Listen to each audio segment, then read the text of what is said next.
సాయినాథాయ నమః. శ్రీ సాయి సచ్చరిత్రము 2వ రోజు పారాయణం. శుక్రవారం 8వ అధ్యాయం. మానవ జన్మ ప్రాముఖ్యము, సాయిబాబా భిక్షాటనము, బాయిజాబాయి సేవ, సాయిబాబా పడక జాగా, కుశాల్ చందుపై వారి ప్రేమ. మానవ జన్మ యొక్క ప్రాముఖ్యం. ఈ అద్భుత విశ్వమందు భగవంతుడు కోటాను కోట్ల జీవులను సృష్టించి ఉన్నాడు. దేవ యక్ష గంధర్వాదులు, జంతు కీటగాదులు, మనుష్యులు మొదలగు వారిని సృష్టించాను. స్వర్గము, నరకము, భూమి, మహాసముద్రము, ఆకాశమునందు నివసించు జీవకోటి ఎంతయు సృష్టించాను. వీరిలో ఎవరి పుణ్యం ఎక్కువగునో వారు స్వర్గమునకు పోయి వారి పుణ్యఫలమును అనుభవించిన పిమ్మట త్రోసివేయబడుదురు. ఎవరి పాపం ఎక్కువగునో వారు నరకమునకు పోదురు. అచ్చట వారు పాపములకు తగినట్లు బాధలను పొందెదరు. పాపపుణ్యములు సమానమగునప్పుడు భూమిపై మానవులుగా జన్మించి మోక్ష సాధనమునకై అవకాశముగాంచెదరు. వారి పాపపుణ్యములు నిష్క్రమించినప్పుడు వారికి మోక్షము కలుగును. ఏలా మోక్షము గాని పుట్టుక గాని వారు చేసుకున్న కర్మపై ఆధారపడి ఉండును. మానవ శరీరము యొక్క ప్రత్యేక విలువ. జీవకోటి ఎంతటికి ఆహారము, నిద్ర, భయము, సంభోగము సామాన్యము. మానవునికి కాక మరొక్క ప్రజ్ఞ గలదు, అది ఏ జ్ఞానం. దీని సహాయముననే మానవుడు భగవత్ సాక్షాత్కారమును పొందగలడు. ఇంకే జన్మ ఎందును దీనికి అవకాశము లేదు. ఈ కారణము చేతనే దేవతలు సైతము మానవ జన్మను ఈర్ష్యతో చూచెదరు. వారు కూడా భూమిపై మానవ జన్మమెత్తి మోక్షమును సాధించవలనని కోరెదరు. కొంతమంది మానవ జన్మము చాలా నీచమైనదనియు, చీము, రక్తము, మలములతో నిండియుండునియు, తుదకు శిథిలమై రోగమునకు మరణమునకు కారణమగుననియూ నందురు. కొంతవరకు అది కూడా నిజమే. ఇన్ని లోపములున్నప్పటికీ మానవునకు జ్ఞానము సంపాదించు శక్తి కలదు. శరీరముండుట చేతనే మానవుడు తన దేహము యొక్క, జగత్తు యొక్క అనిత్యత్వమును గ్రహించి ఇంద్రియ సుఖముల పట్ల విరక్తి పొంది నిత్యానిత్య వివేకముతో కడకు భగవత్ సాక్షాత్కారమును పొందుచున్నాడు. శరీరము మలభూయిష్టమైనదని నిరాకరించినచో మోక్షమును సంపాదించే అవకాశము పోగొట్టుకునేదము. దేహమును ముద్దుగా పెంచి విషయ సుఖములకు మరిగినచో నరకమున పడదము. ఉచిత మార్గమేమన దేహమును అశ్రద్ధ చేయకూడదు. దానిని లోలత్వముతో పోషింపనూ కూడదు. తగు జాగ్రత్త మాత్రమే తీసుకునవలెను. గుర్రపురవుతూ తన గమ్యస్థానము చేరు వరకు గుర్రమును ఎంత జాగ్రత్తతో చూచుకునో అంత జాగ్రత్త మాత్రమే తీసుకునవలెను. ఈ శరీరమును మోక్ష సాధన లేక ఆత్మ సాక్షాత్కారము కొరకు వినియోగించవలెను. ఇదియే జీవుని పరమావధి అయి ఉండవలెను. భగవంతుడు అనేక జీవులను సృష్టించినప్పటికీ అతనికి సంతుష్టి కలుగలేదట. ఎందుకనగా భగవంతుని శక్తిని అవేవియూ గ్రహించలేకపోయినవి. అందుచేత భగవంతుడు ప్రత్యేకముగా మానవుని సృష్టించాను. వానికి జ్ఞానమనే ప్రత్యేక శక్తినిచ్చాను. మానవుడు భగవంతుని లీలలను, అద్భుత కార్యములను, సేమూషి విజ్ఞానములను చూచి పరవశముందినప్పుడు భగవంతుడు మిక్కిలి సంతుష్టి చెంది ఆనందించును. అందుచే మానవ జన్మ లభించుట గొప్ప అదృష్టము. బ్రాహ్మణ జన్మ పొందుట అందులోనూ శ్రేష్టము. అన్నిటికంటే గొప్పది సాయిబాబా చరణారవిందములపై సర్వస్వ శరణాగతి చేయున అవకాశము కలుగుట. మానవుని విద్యుక్త ధర్మము. మానవ జన్మ విలువైనదనియు దానికి ఎప్పటికైనను మరణము అనివార్యమనియు గ్రహించి మానవుడెల్లప్పుడూ జాగరూకుడై ఉండి జీవిత పరమావధిని సాధించుటకై యత్నించవలేను. ఏ మాత్రమును అశ్రద్ధగాని ఆలస్యమును గాని చేయరాదు. త్వరలో దానిని సంపాదించుటకు యత్నించవలను. భార్య చనిపోయినవాడు రెండవ భార్య కొరకెంత ఆతురతపడునో, తప్పిపోయిన యువరాజుకై చక్రవర్తి ఎంతగా వెతక యత్నించునో, అటులనే విసుగు విరామము లేక రాత్రింబవళ్లు కృషి చేసి ఆత్మ సాక్షాత్కారమును సంపాదించవలను. బద్ధకమును, అలసతను, కునుకుపాట్లను దూరమునర్చి అహోరాత్రములు ఆత్మయందే ధ్యానము నిలుపవలను. ఈ మాత్రము చేయలేనిచో మనము పశుప్రాయులమగుదుము. తక్షణ కర్తవ్యము. మన ధ్యేయము సత్వరము ఫలించు మార్గమేదనా వెంటనే భగవత్ సాక్షాత్కారము పొందిన సద్గురువు వద్దకేగుట. ఆధ్యాత్మికోపన్యాసములు ఎన్ని వినినప్పటికీ పొందనట్టిదియు ఆధ్యాత్మిక గ్రంథములు ఎన్ని చదివినను తెలియనట్టిదియునగు ఆత్మ సాక్షాత్కారము సద్గురువుల సాంగత్యముచే సులభముగా పొందవచ్చును. నక్షత్రములన్నీయూ కలిసి ఇవ్వలేని వెలుతురును సూర్యుడెట్టు ఇవ్వగలుగుచున్నాడో అట్లనే ఆధ్యాత్మికోపన్యాసములు గ్రంథములు ఇవ్వలేని జ్ఞానమును సద్గురువు విప్పి చెప్పగలడు. వారి చర్యలు సామాన్య సంభాషణలే మనకు మౌన ప్రబోధములు. శాంతి, క్షమ, వైరాగ్యము, దానము, ధర్మము, మనోదేహములను స్వాధీనమందుంచుకొనుట, అహంకారము లేకుండట మొదలగు శుభలక్షణములను వారి ఆచరణలో చూచి భక్తులు నేర్చుకొందురు. వారి పావన చరితములు భక్తుల మనములకు ప్రబోధము కలుగజేసి వారిని పారమార్థికముగా ఉద్ధరించును. సాయిబాబా అట్టి మహాపురుషుడు, సద్గురువు. బాబా సామాన్య ఫకీరు వలె సంచరించుచున్నప్పటికీ వారెప్పుడునూ ఆత్మానుసంధానమునందే నిమగ్నులగుచుండెరి. దైవభక్తి గల పవిత్ర హృదయులు వారికి సదా ప్రీతిపాత్రులు.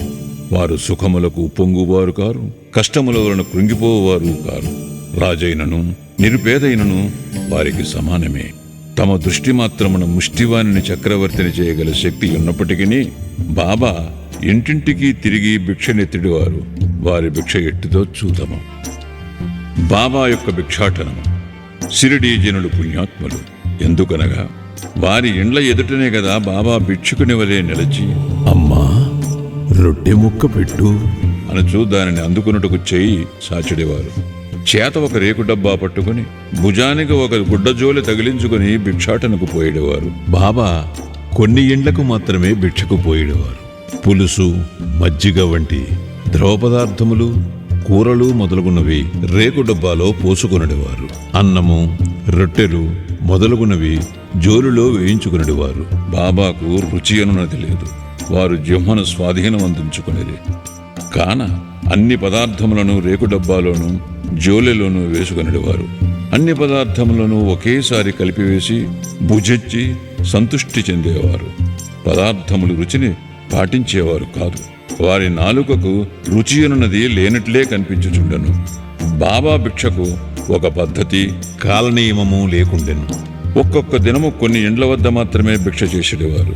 ఒక్కొక్కసారి 12 సార్లు కూడా భిక్షకు వెళ్ళేవారు. భిక్షలో దొరికిన పదార్థములనన్నిటినీ ఒక మట్టి పాత్రలో వేసేవారు.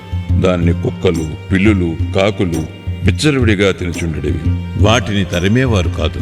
మసీదు తుడిచి శుభ్రము చేయు స్త్రీ 10-12 రొట్టె ముక్కలను నిరాటంకంపుగా తీసుకునిచుండేది. కుక్కలను, పిల్లులను కూడా కలలో సైతము అడ్డు పెట్టనివారు. ఆకలితోనున్న పేదల ఆహారమునకు అడ్డు చెప్పుదురా? ఫకీరు పదవియే నిజమైన మహారాజు పదవి అని, అదే శాశ్వతమని, మామూలు సిరి సంపదలు క్షణభంగురాలని బాబా అనుచుండేవారు. ఆ పావన చిరతని జీవితము వంటి జీవితమే కదా మిగుల ధన్యమైనది. మొదట షిరిడీ ప్రజలు బాబాను ఒక పిచ్చి ఫకీరుని భావించి అటులనే పిలిచెడవారు. భోజనోపాధికై రొట్టెముక్కలకై గ్రామంలో భిక్షనెత్తి పొట్టపోసుకనుడు పేద ఫకీరన్నా ఎవరికైనా గౌరవము ఏమియుండును. కాని ఈ ఫకీరు పరమ విశాల హృదయుడు, ఉదారుడు, ధనాపేక్ష లేశమాత్రము లేని నిరాసక్తుడు. బాహ్య దృష్టికి వారు చెంచులనిగను స్థిరత్వము లేని వారుగాను కనిపించునను లోన వారు స్థిరచిత్తులు. వారి చర్యలు అంతుబట్టనివి. ఆ కుగ్రామంలో కూడా బాబాను ఒక గొప్ప మహాత్మునిగా గుర్తించి సేవించిన ధన్యజీవులు కొంతమంది గలరు. అట్టి వారిలో నొకరి వృత్తాంతం ఇక్కడ చెప్పబోచున్నాను. బాయిజాబాయి యొక్క ఎనలేని సేవ. తాత్యా కోతే పాటిల్ తల్లి పేరు బాయిజాబాయి. ఆమె ప్రతిరోజు మధ్యాహ్నము తలపై ఒక గంపలో రొట్టె, కూర పెట్టుకొని సమీపమందు ఉన్న చిట్టడివిలో ముండ్లు పొదలు లెక్క చేయక క్రోసుల కొద్దీ దూరము నడిచి ఆత్మధ్యానములో నిశ్చలముగా ఎక్కడో కూర్చునియున్న బాబాను వెతికి పట్టుకొని భోజనము పెట్టుచుండెను. బాబాకు సాష్టాంగ నమస్కారము చేసి వారి ఎదుట విస్తరొకటి వేసి తాను తెచ్చిన రొట్టె, కూర మొదలగు భోజన పదార్థములను వడ్డించి కొసరి వాటిని బాబాచే తినిపించుచుండెను. ఆమె భక్తి విశ్వాసములు అద్భుతమైనవి. ఎనలేని ఆమె సేవను బాబా చివరి వరకు మరువలేదు. ఆమె సేవకు తగినట్లు ఆమె పుత్రుడకు తాత్యా పాటీలను ఎంతో ఆదరించి ఉద్ధరించెను. ఆ తల్లి కొడుకులకు బాబా సాక్షాత్ భగవంతుడనే విశ్వాసముండెను. కొన్ని సంవత్సరముల తదుపరి బాబా అడవులకు పోవటం మాని మసీదులోనే కూర్చుండి భోజనము చేయసాగిరి. అప్పటి నుంచి పొలములో తిరిగి బాబాను వెతికి పట్టుకుని శ్రమ బాయిజాబాయికి తప్పినది. 3 పడక స్థలములు. ఎవరి హృదయమందు సదా వాసుదేవుడు నివసించుచుండునో అట్టి మహాత్ములు ధన్యులు. అట్టి మహాత్ముల సాంగత్యము లభించిన భక్తులు గొప్ప అదృష్టవంతులు.